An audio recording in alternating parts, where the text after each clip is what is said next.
Au nom du Père et du Fils et du Saint-Esprit. Amen. Notre secours est dans le nom du Seigneur. Il a fait le ciel et la terre. Réjouis-toi Marie, pleine de grâce. Le Seigneur est avec toi. Tu es bénie entre toutes les femmes, et Jésus, le fruit de ton sein, est béni. Sainte Marie, Mère de Dieu, priez pour nous pauvres pécheurs, maintenant et à l'heure de notre mort. Amen. Réjouis-toi Marie, pleine de grâce. Le Seigneur est avec toi. Tu es bénie entre toutes les femmes, et Jésus, le fruit de ton sein, est béni. Sainte Marie, Mère de Dieu, priez pour nous pauvres pécheurs, maintenant et à l'heure de notre mort. Amen. Réjouis-toi Marie, pleine de grâce, le Seigneur est avec toi. Tu es bénie entre toutes les femmes, et Jésus, le fruit de ton sein, est béni. Sainte Marie, Mère de Dieu, priez pour nous pauvres pécheurs, maintenant et à l'heure de notre mort. Amen. Réjouis-toi Marie, pleine de grâce, le Seigneur est avec toi. Tu es bénie entre toutes les femmes, et Jésus, le fruit de ton sein, est béni. Sainte Marie, Mère de Dieu, priez pour nous pauvres pécheurs, maintenant et à l'heure de notre mort. Amen. Réjouis-toi Marie, pleine de grâce, le Seigneur est avec toi. Tu es bénie entre toutes les femmes, et Jésus, le fruit de ton sein, est béni. Sainte Marie, Mère de Dieu, priez pour nous pauvres pécheurs, maintenant et à l'heure de notre mort. Amen. Gloire au Père et au Fils et au Saint-Esprit. Comme il était au commencement, maintenant et toujours, dans les siècles des siècles. Amen.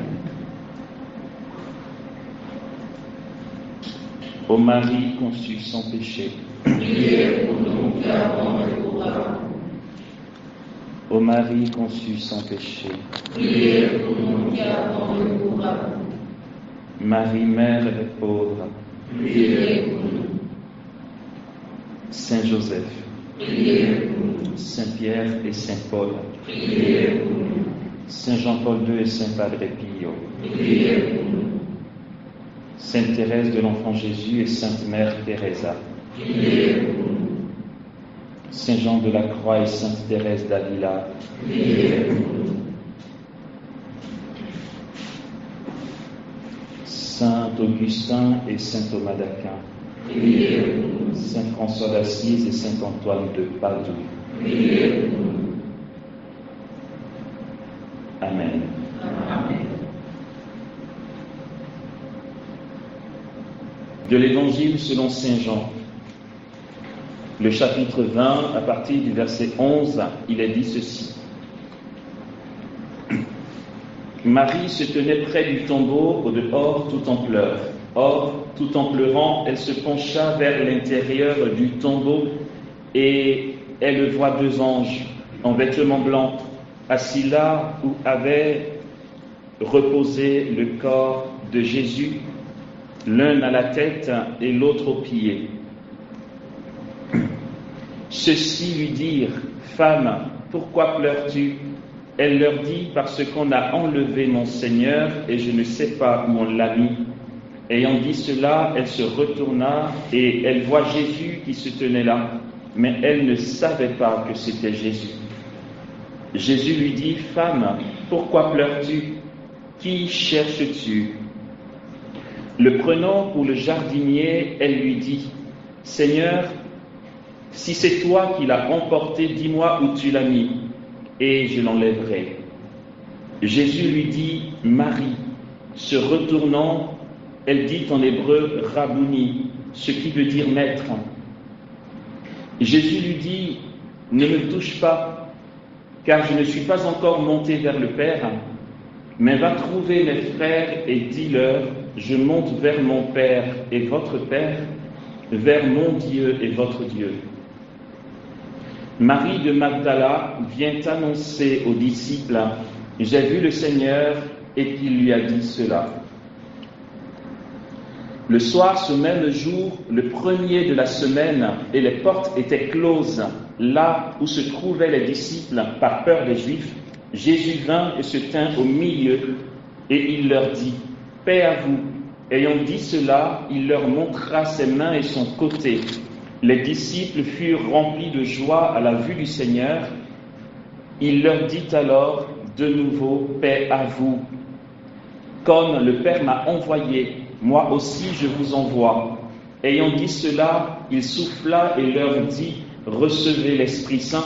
Ceux à qui vous remettrez les péchés, ils leur seront remis. Ceux à qui vous les retiendrez, ils leur seront retenus. » Amen. Amen.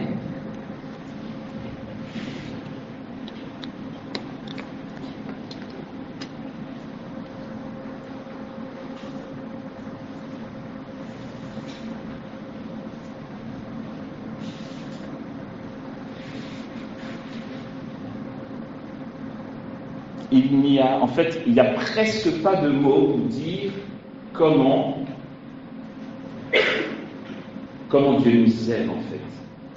Je réfléchissais dernièrement et je me suis dit, mais finalement, Jésus lui-même n'a pas bilogué, finalement. Je veux dire, c'est Jésus quoi.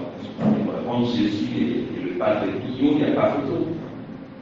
Mais Jésus a fait 33 ans sur la terre, il n'a pas bilogué. Jésus n'a pas lévité. Il a guéri les malades, il a prêché. Parce que le Fils de l'homme, c'est la raison, n'avait pas encore été glorifié. En fait, c'est seulement après sa résurrection qu'il va déployer cet état où il traverse les murs. On vient de l'entendre. L'évangéliste a précisé. Et les portes étaient closes. C'est un détail important. Jésus vint et se tient au milieu d'eux. Tu sors tout, mon gars. En plus, quand il apparaît au milieu d'eux, on aurait pu dire peut-être qu'il est insaisissable parce qu'il passe le mur. Il dit, touchez-moi, regardez, c'est bien moi, touchez mes pères. Donc c'est concret. Il y a la matière, il y a son corps, cette matière palpable qui passe les murs. Et puis, il apparaît à plusieurs endroits après la résurrection, d'accord, comme on le sait et qu'on le lit en ce moment dans la liturgie.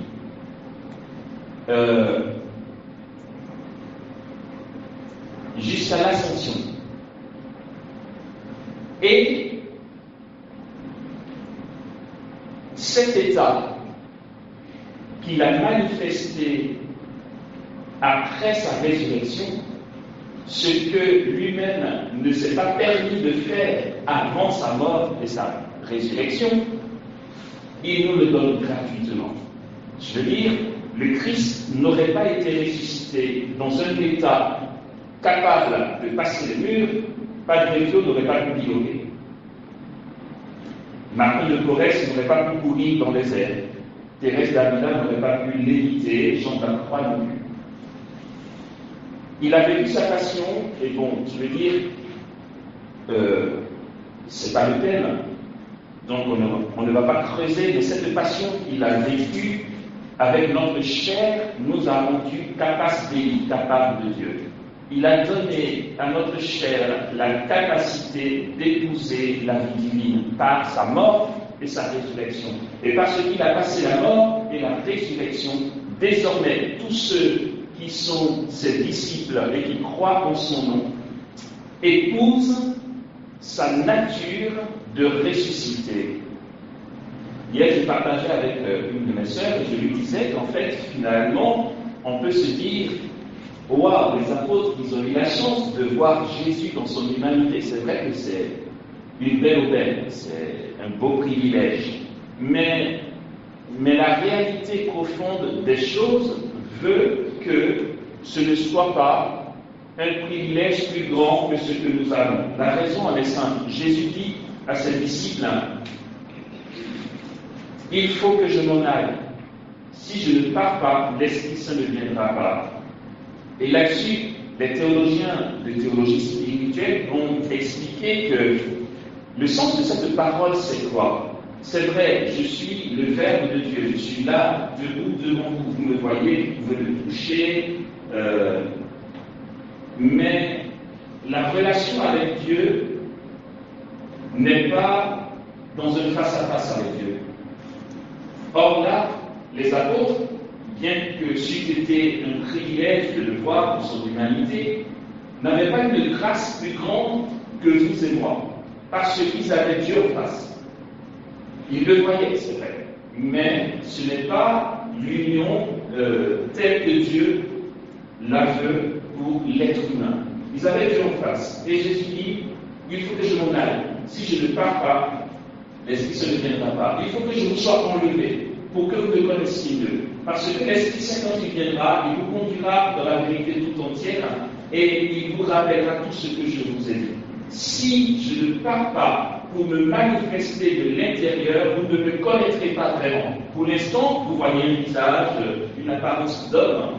Vous savez comment je vois du vin, comment je marche, comment je suis fatigué. Mais ce n'est pas ça votre appel initial à l'existence. C'est pourquoi, pour appréhender Dieu, il faut un dépassement. Et j'aime bien quand l'apôtre Jean, dans sa lettre, dit ce que nous avons vu de nos yeux, et il rajoute ce que nous avons contemplé. Bien sûr, en disant ça, il fait allusion à la transfiguration.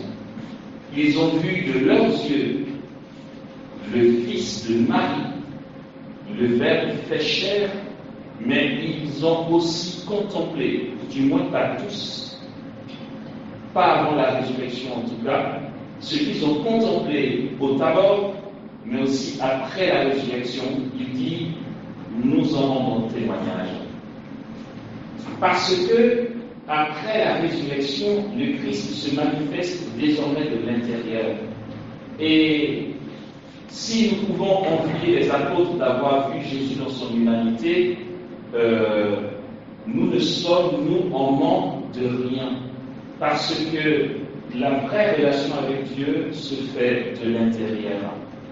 Dieu se manifeste de l'intérieur. Je commence par ça, pourquoi? C'est que finalement, quand on parle de ce thème, qui, dans la profonde réalité, n'est qu'une formulation, il fallait bien qu'on trouve une formulation pour qu'on réfléchisse ensemble, mais de la vie charismatique à la vie mystique, ça fait un peu limite, d'accord? Je ne sais pas quoi le thème, on a vu ensemble, c'est pas le problème. Mais je veux dire,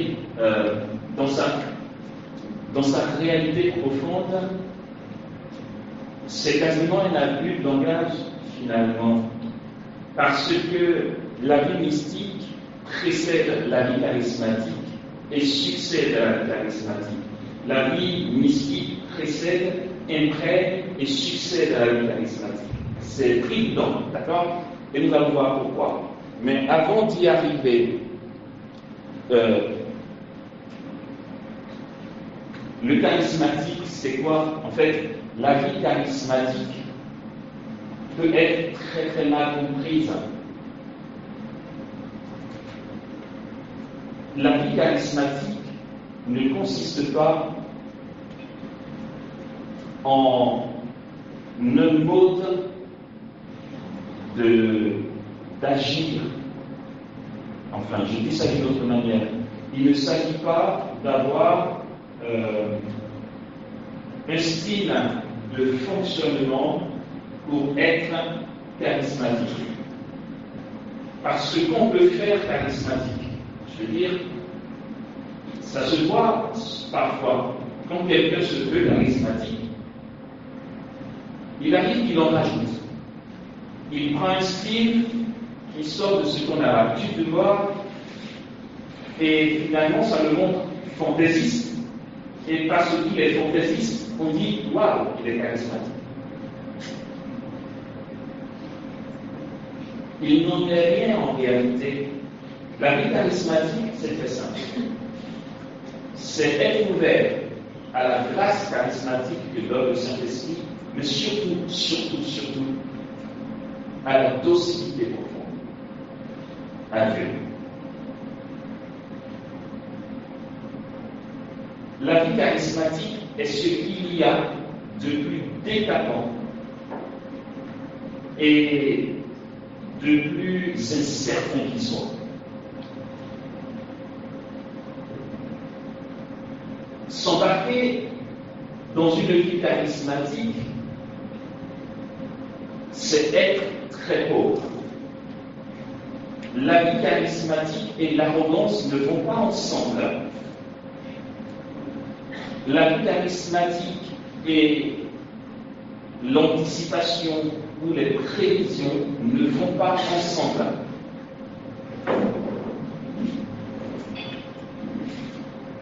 Finalement, la vie charismatique et le paraître ne vont surtout pas ensemble. Voici un mouvement de l'esprit qui déstabilise le charismatique, en ce sens que il agit, et tant que c'est lui qui agit, c'est éclatant. Il agit par toi, c'est éclatant, c'est beau, c'est puissant, les gens parlent, les gens témoignent, les gens racontent, on dit purée, la dernière fois, frère Ignace, purée, qu'est-ce que c'était puissant. Et de bouche à oreille, on va dire, frère Ignace vient dans tel endroit. J'ai pris un présent comme ça, par exemple, je ne sais pas si c'est Ignace. On va dire, et j'ai entendu que Ignace vient dans tel endroit. Les gens se ruent là où est Ignace. Et là, Ignace a un choix à poser. Soit il tombe dans le piège de l'arrogance, soit il est dans une situation très délicate, où c'est chaud patate pour lui. C'est l'inconfort du mouvement de l'esprit. Je dis ça d'une autre manière. Ce qu'on va appeler dans la théologie, il y a la théologie du renouveau charismatique. Les théologiens ont fait un travail fantastique pour réfléchir sur les manifestations du Saint-Esprit. Donc, c'est une branche de la théologie spirituelle. Ce qu'on va appeler la foi opérante ou foi charismatique est ce qu'il y a de très décapant. Un exemple très simple, je veux dire, quand tu es en assemblée, et cette grâce, cette foi opérante ou foi charismatique intervient, c'est quoi précisément ce truc? La foi opérante est un dérivé de la foi théologale. Mais on ne voulait pas si elle est tournée de phrase, de nous être revenus, que ça risque d'être un peu vif de tête. Alors, la foi théologale que nous connaissons, que nous recevons au baptême, d'accord? Foi, espérance de charité. Cette foi théologale est posée dans tous les baptisés, c'est grâce à elle que nous croyons en Dieu, que nous croyons que Jésus est notre vie, que nous croyons que Dieu existe, et parfois on se trompe en pensant que c'est sur la base de ce dépôt de foi que nous allons opérer le miracle. Non. Au point que on part, on se dit, non, mais Jésus a dit, si vous croyez en moi, vous imposerez les hommes malades seront guéris. Je crois en lui, pourquoi j'impose les malades à la guérison? Mais parce que ça ne fonctionne pas comme ça. C'est pas que tu manques de foi. Celui qui a imposé les mains et qui a consacré la guérison n'a pas plus la foi que toi. Donc, tu n'es pas pire pécheur que lui, ça ne fonctionne pas comme ça. La foi opérante est un dérivé de la foi théologale. On va appeler foi opérante ou foi charismatique, et l'autre dérivé, ça va être la prière de foi.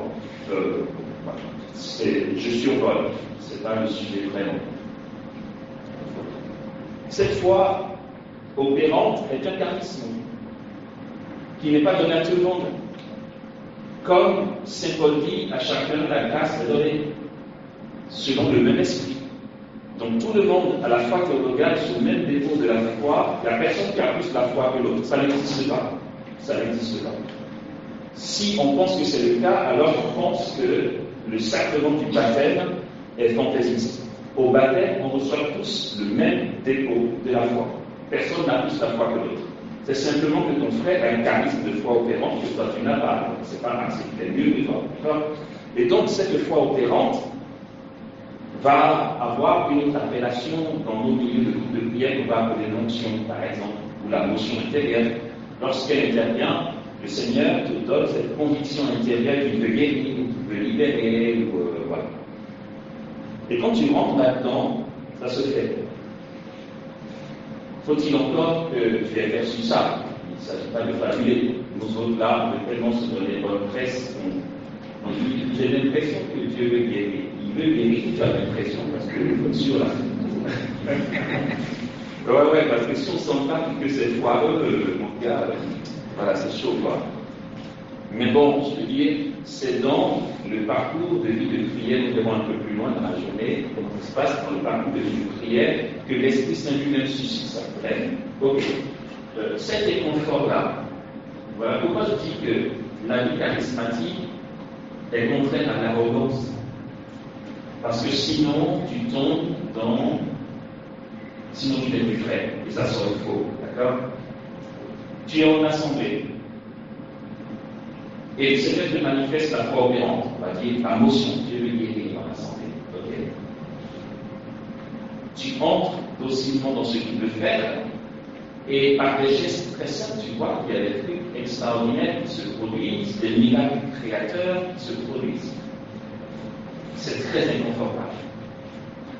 Je veux dire, nous sommes du milieu, on parle entre nous, on a été confrontés à la mission, à la prédication, à l'intercession, on sait forcément, je veux dire, si quelqu'un qui, dans la mouvance charismatique, me dit que je n'ai pas inconfortable, alors j'aurai un doute sur l'honnêteté de son cœur. Un doute, je ne dis pas qu'il n'est pas honnête, je n'ai un doute.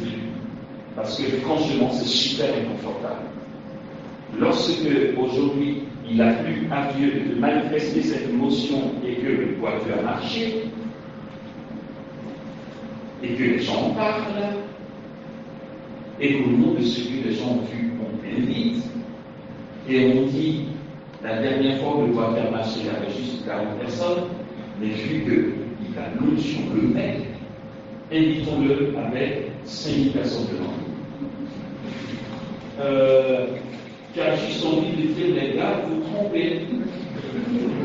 Non, mais c'est vrai, le jour où il y avait 40 personnes, Jésus voulait guérir. Moi, je ne sais pas s'il va le faire avec vos 5000 personnes. Et c'est là où je dis qu'on est à un carrefour où on fait le choix d'être transparent devant Dieu et avec nous-mêmes, ou de tomber dans l'arrogance. Parce que tu auras peur que les gens soient déçus. La fois que le boiteux a marché, tu habitais juste à 2 km, tu as pris un endroit, tu es venu, ça ne leur a pas coûté grand-chose. Mais ils veulent remettre ça avec plus de moyens, parce qu'un boiteux qui marche, ça vaut le coup carrément. Et puis, cette façon d'organiser ça à l'autre bout de la planète. Ils investissent dans le billet d'avion, dans la communication, les bars, en fait, tout le matos, une méga salle pour que tu viennes, parce que mon gars, Ignace, la dernière fois, doit marcher bien encore. Et donc, là, honnêtement, Ignace viendra par pauvreté et disponibilité pour son frère et pour le royaume, mais si Ignace est honnête avec lui-même, il viendra très haut. Parce que rien ne lui dit que ce jour-là, Jésus peut faire marcher le royaume. Et quand il voit tous les moyens qui ont été mis à disposition pour espérer revoir la même chose, il a juste envie de disparaître de la terre. Il n'a pas envie de venir.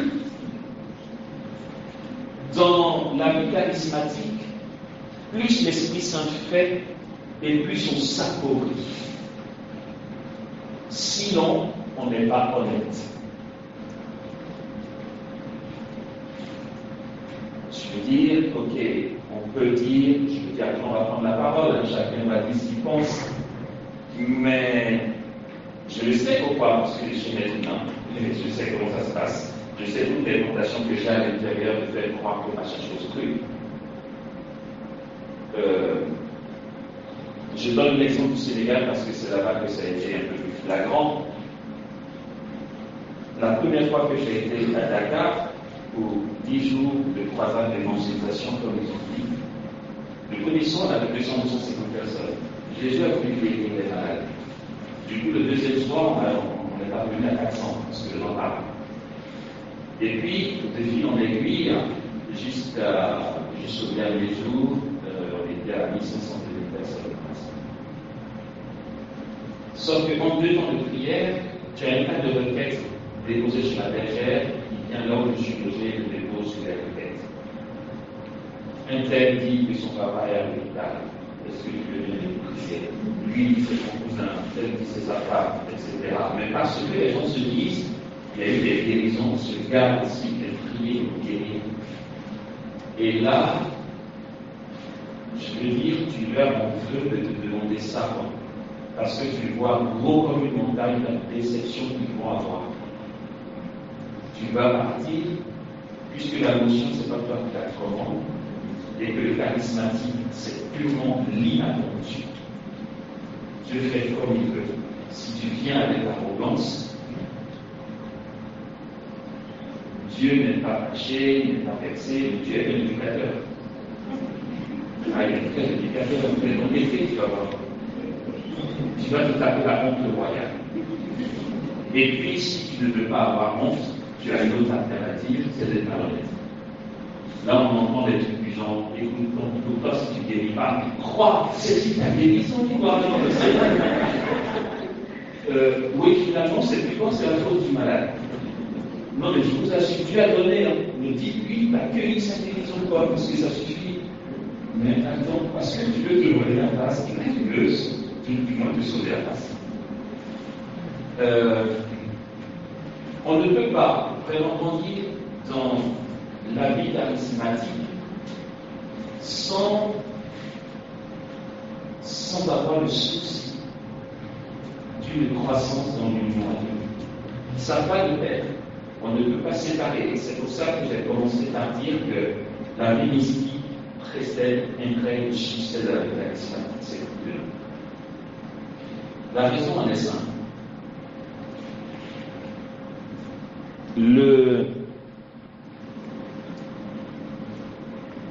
Ce qu'on va appeler vie mystique, parce que c'est vrai, en entendant un tel thème, certainement se dire waouh, qu'est-ce qu'ils ont à dire en contenu? Est-ce que c'est des gens qui sont super mystiques qui vont venir nous parler? Si c'est tout, je pense que c'est celui du parlant. Non, c'est vrai quoi. Vous êtes super mystique, vous nous parlez de ce thème. Pas du tout. Si c'est dans le sens de l'expérience d'homme mystique, là, je vous en supplie, vous avez encore beaucoup à faire dans la prière pour moi, vous pouvez y arriver. C'est pas la peine, je pense. Mais on peut en parler. Pourquoi? Parce que justement, cette expression est utilisée aussi par un langage. Quand on dit la vie mystique, on confond souvent la vie mystique avec les expériences d'ordre mystique. On aurait dit de la vie charismatique aux expériences d'ordre mystique, vous auriez dit waouh, donc celui qui vient parler doit être bien rempli. C'est pas le même. La vie mystique, dans sa définition très basique, c'est quoi? Vous allez voir, vous allez déçu de la définition de la vie mystique, tellement c'est pas l'autre. C'est un mystique, celui qui est baptisé.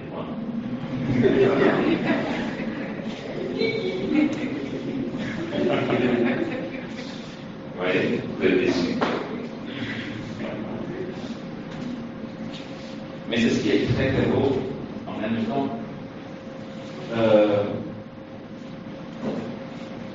C'est que le baptême, en fait, tout va partir de ce qu'on va appeler en théologie spirituelle, la grâce sanctifiante.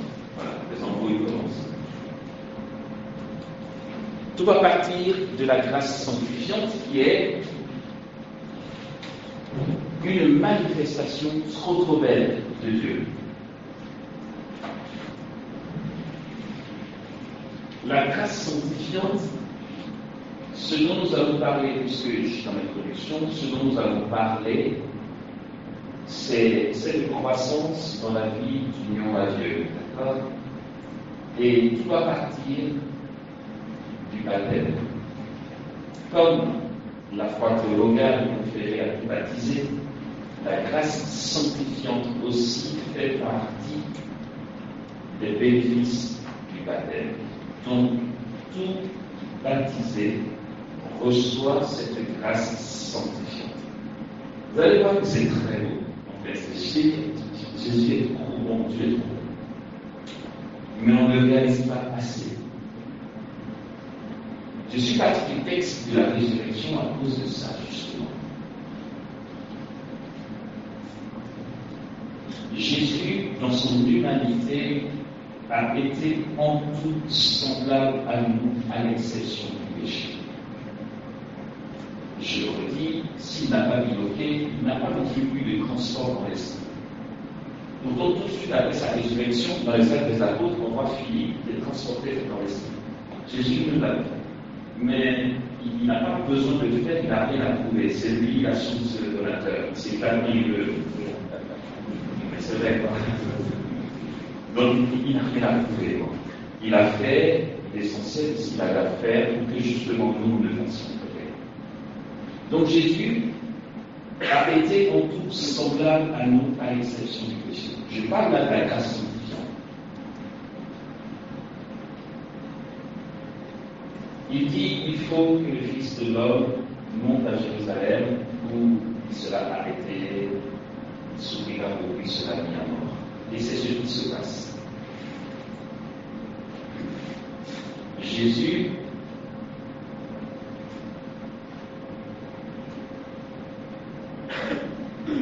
de toute évidence, j'imagine qu'on le sait, est l'être humain qui a le plus souffert de toute l'histoire de l'humanité. On peut entendre parler de situations vraiment déplorables qui nous déchirent le cœur, mais aucune situation n'atteint, même le millième des souffrances de Jésus, et je ne l'exagère pas. Je vais dire pourquoi. Parce que la situation que tu vois dont on entend parler, qui sont tellement horribles, n'est qu'une infime partie de ce que Jésus lui a vécu. Puisque, dans sa mort, il prend sur lui tous nos états, tous nos péchés. Il faut le faire quoi? Moi seul mes péchés sont difficiles à faire. Il a pris toutes mes grâces, les tiennes aussi, pas seulement les grâces sur communion. Et il a pris les péchés d'Adam, le premier homme, et tous ceux qui ont vécu entre Adam et lui, avant qu'il naisse. Il a pris les péchés de tous ceux qui étaient contemporains de sa présence à Jérusalem. Il a pris les péchés de tous ceux qui vivraient après lui jusqu'à ce qu'il vienne dans sa gloire. Les péchés de chacun, les souffrances de chacun, dans la solidarité du genre humain. Et le pape Benoît XVI nous dira que, justement, à Gethsémani, il avait une tristesse morbide. Quand il dit on a les tristes à en mourir, ça n'avait rien de mystique. Les scientifiques expliquent qu'il y a un degré d'angoisse tel que les veines éclatent à l'intérieur et la sueur devient du sang. Il était tellement triste que son âme se séparait de son corps. En fait, il aurait pu mourir sans le tuer à croix. C'est Benoît XVI que j'aime autant citer les choses. Autant que Benoît XVI, c'était long. Il était triste au point que son âme se séparait de son corps. Une tristesse au point qu'il en mourrait. C'est pour ça qu'il dit ici, mon âme est triste à en mourir. Et cela provoquait dans son corps physique un tel dysfonctionnement que sa sueur est devenue du sang parce que ses veines éclataient à l'intérieur. Et Benoît XVI dit qu'il en a été ainsi parce que tout fils qu'il était, il avait la claire vision de tout ce qu'il aurait apporté et à souffrir pour que les gens ne soient sauvés. D'accord? Je rappelle, je parle de la grâce sanctifiante. Et donc, ailleurs, dans une école de prière, on en parle aussi, je suis revenu exprès. Et donc, de toute la vie de Jésus, ça va être la première fois qu'il va connaître une séparation entre sa volonté et celle du Père. De toute la vie de Jésus, c'est jamais arrivé. C'est à Gethsémani que pour la première fois, il dit Père, non pas comme je veux, mais comme tu veux. C'est la première fois. Or, cet état de séparation des volontés est l'état des pires pécheurs. Puisque, pour nos devanciers les saints, qui ont vécu des expériences d'ordre mystique énormes, avant de parvenir à la méditation, à la méditation, au transport dans l'esprit, l'âme humaine sur cette terre bénéficie simplement de cette grâce dont on va aussi parler, on va appeler l'union des volontés. C'est l'état avant que les manifestations d'ordre mystique s'opèrent. Et Jésus, qui n'a pas péché, est confronté à ça. Dès ce moment-là, Gethsémani, comme il dira, c'est l'heure des ténèbres, dès ce moment-là, il devient péché. C'est Paul qui le dit. Lui qui n'avait pas péché, Dieu l'a fait pécher pour nous, afin que nous devenions justice de Dieu. Et dans cet état-là, il a été confronté à une différence de volonté. Il faut que je rapproche plus de nouveau ça. Non. Il a été confronté à une séparation entre sa volonté et celle de son Père. Et la merveille dans l'histoire, c'est que c'est dans cet état-là, parce que c'est bien facile de croire qu'il a obéi jusqu'à la mort. C'est bien facile de croire que Jésus, ayant obéi jusqu'à la mort, ça a été bien facile pour lui parce qu'il est Jésus. Nous, on a du mal à faire la volonté de Dieu parce que nous, on est unis de lui. Non. Sa réticence à faire la volonté de Dieu était pire que la tienne. Parce que justement, il a pris la réticence plus celle de tous les hommes. Et ce qui est héroïque dans l'agir du Fils de Dieu, c'est que c'est dans cet état de rébellion intérieure de la nature humaine qu'il a quand même fait la volonté du Père. Il ne l'a pas fait parce qu'il est Jésus, c'est facile. C'était pire que toi et moi. Donc, avec tout ça, il a pris notre nature humaine dans son inimitié contre Dieu, dans son incapacité de recevoir Dieu. Et Paul est clair, tous ont péché et sont privés de la gloire de Dieu. C'est cet état incapable de recevoir Dieu qu'il a pris sur lui. Voici le triomphe du mystère de la rédemption. Après tout ce que je vous allez vous dire, que mais après, ça s'est passé comme ça. C'est le mystère d'abord et avant tout. Le mystère de la rédemption.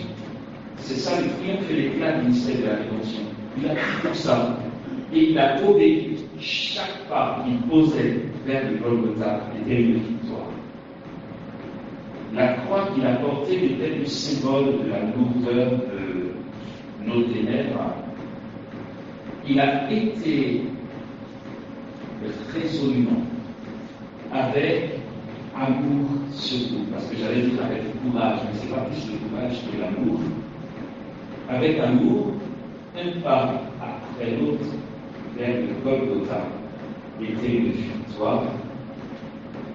D'où la beauté éclatante de cette parole avant de mourir, tout est bon, en gros effet. C'est bon. Et quand il Et il rencontre les femmes de Jérusalem, il dit, ne pleurez pas sur moi. Non.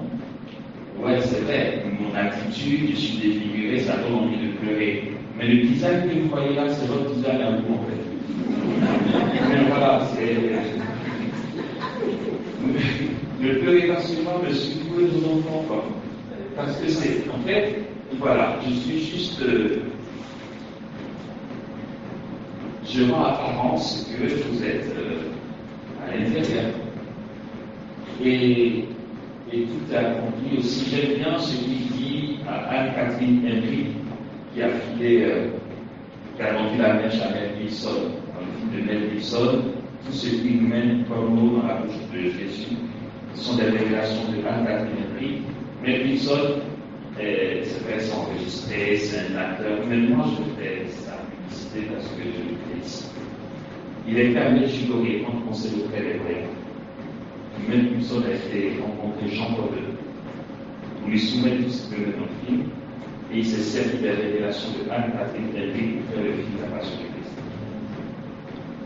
Du coup, Jésus a révélé à Anne-Catherine Henry sa rencontre avec sa mère, et dans le film, on voit qu'il rencontre sa mère, qui est douloureuse.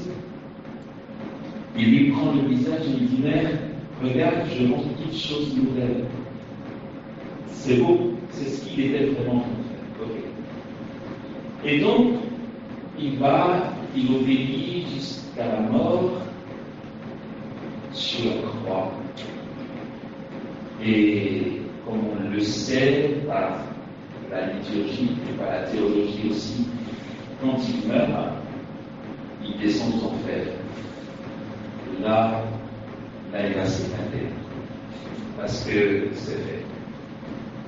Il descend aller chercher avant. Tu es belle, tu m'as fait galérer, c'est bon, sors d'ici, on y va. Et puis au séjour des morts, où il n'y a plus personne, au passage, d'accord, aux enfers, il n'y a personne.